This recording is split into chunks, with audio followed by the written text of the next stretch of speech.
माओ Zedong का जन्म 26 दिसंबर 1893 को चाइना के हुनान प्रोविंस में हुआ और इनकी मृत्यु बीजिंग में 9 सितंबर 1976 को हुई।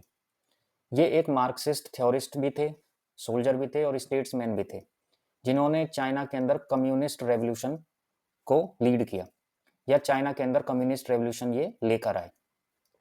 ये चाइनीज कम्युनिस्ट पार्टी के लीडर थे 1935 से लेके और अपनी डेथ 1976 तक। और इसके अलावा वो चेयरमैन भी थे यानी chief of state People's Republic of China के 1949 से लेके 1959 तक। और उसके बाद वो पार्टी के चेयरमैन बने रहे अपनी डेथ 1976 तक। माओ हुनान प्रोविंस के शाओशान गांव में पैदा हुए थे। ये एक किसान के बेटे थे। हायर स्टडीज के लिए जो हुनान प्रोविंस है उसकी कैपिटल चांगशा में ये गए। वहाँ इन्होंने वेस्टर्न आइडियाज़ को भी पढ़ा। इसके अलावा जो पॉलिटिकल और कल्चरल रिफॉर्मर्स थे लियांग कीचाओ और नेशनलिस्ट रेवोल्यूशनरी थे सुन येत सेन, उनके आइडियाज़ को भी इन्होंने पढ़ा। पढ़ने के ये बहुत ज़्यादा शौकीन थे, बहुत ज़्यादा पढ़ते थे।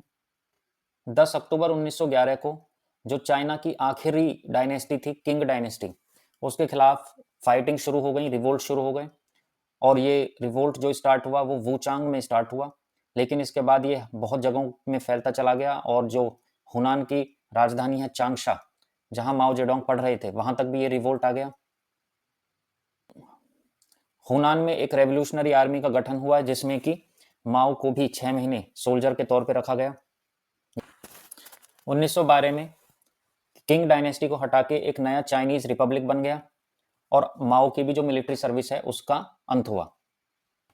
चांगशा से अपनी स्कूलिंग करने के बाद माओ बीजिंग में पेकिंग यूनिवर्सिटी में गए। वहां उन्होंने आधे साल तक लगभग एक लाइब्रेरियन के तौर पे काम किया। जो चाइनीज कम्युनिस्ट पार्टी है वो उसकी स्थापना 1921 में हुई थी और उसमें 2 लोग थे, ली डाजाओ एंड चेन डुक्सियो। इनका माओ पर काफी प्रभाव पड़ा। 1919 में एक मे 4th मूवमेंट भी हुआ जो मे 4 1919 में डेमोन्स्ट्रेशन से स्टार्ट हुई। वो चेन डुक्सियो ने ही लॉन्च की थी, जिनका कि माओ पर काफी प्रभाव पड़ा था। बाद में स्टूडेंट्स ने इसमें लीडिंग रोल ले लिया